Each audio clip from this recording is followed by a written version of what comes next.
Where do you rank Virgil van Dijk amongst the very best defenders in the world? I'm going to come to our guests first. First thing I want to say, he said he has transformed the Liverpool defence. And I would have had agreed with that sentiment, especially prior to the start of the season, and even maybe after the first few games. But 12 games into the season, this is not the same Liverpool as last year. So I'm starting to question whether it's Van Dijk making Liverpool as defensively good as they are. Not that he hasn't made them better, but making them as defensively good as they are.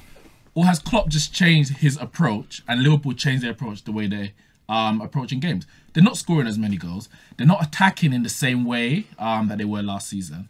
And I would say that the team is just a bit more defensively, and for me, better, because defence was their main issue.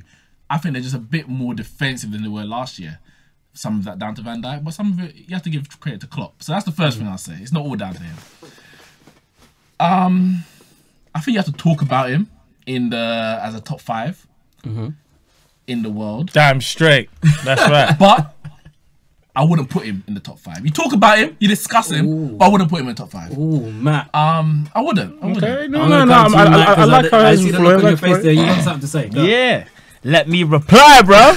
Let me reply. No. All jokes aside, I think, listen, I get what you're saying about it's a different Liverpool. That I agree with. But I think you got to think about what he done also when he came in to Liverpool in January as well. And I think that whole transformation, even especially last season, it was a massive difference. You got to understand. He's playing with Dejan Lovren. Listen, I love Dejan Lovren. Yeah, I think he's a great guy. He loves himself as well. I don't know him personally, but let's be real. He ain't one of the best defenders in the world, like he said. So that's what I was going to say. You got Van Dijk keeping man like Lovren on the bench. In check. He's keeping Lovren in check, that's for starters. Obviously, he's playing with Matip as well. Like there was a lot of chopping and a lot of changing last season, and I think Van Dijk has settled our defence. Coming towards this season as well, I think a lot of it has to be Joe Gomez as well. So as much as I think Van Dijk takes a lot of plaudits, I think Joe Gomez as well, their partnership is really something that I wasn't even expecting.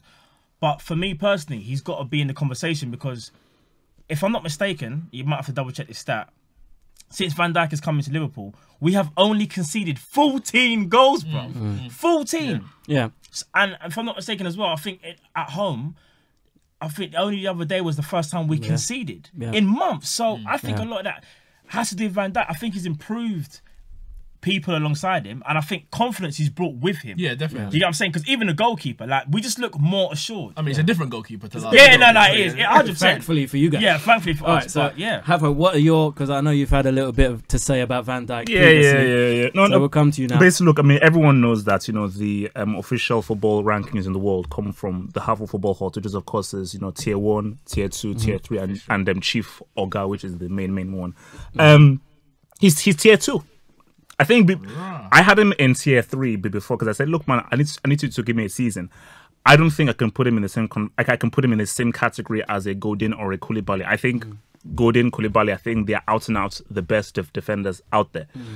I think for Van Dijk, they are, look, man, it's breathing only once. I'm going to come to that afterwards. I just want to ask you one quick question. This is your floor, though. Okay.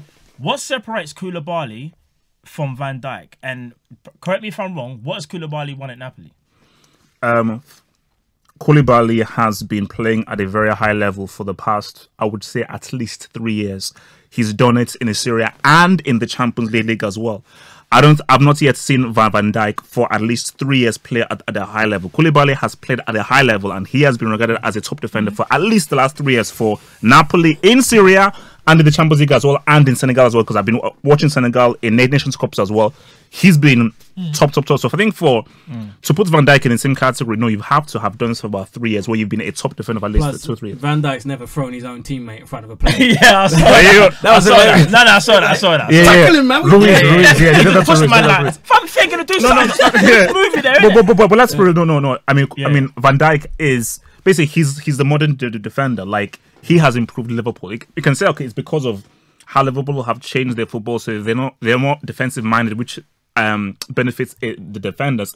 But still, his reading of the game, his calmness, his composure, and it's like even if I don't like to use this, when you're coming clutch. That's huge. And I'm sorry, like, that's goal he scored for Holland against Germany in the last minute. That's what I was going to say.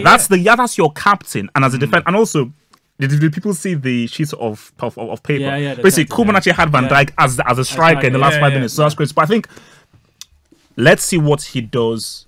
Let's see where he's at the end of the season, and let's just see fully. Yeah, go for it. Because obviously you've said Koulibaly because of what he done the last 3 years. Yeah. And for me, I like the way you've judged that, because you're saying no matter what their kind of ability is or what, you have to kind of prove it on the pitch.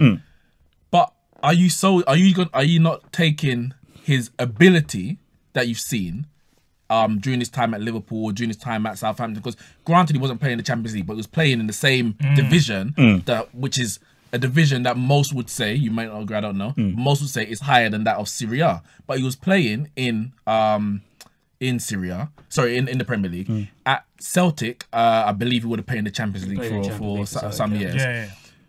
Would you not have seen enough in terms of his ability, his reading of the game, his on the ball, in the air, etc., to say that the fact that he hasn't played 3 years in the Champions League, you should be able to judge him accordingly? In terms of ability, I don't see what Koulibaly's got more than what Van Dijk's got. That's exactly what I No, for me. Pace, strength. No, for me, I feel that Koulibaly's consistent reading of the game is better.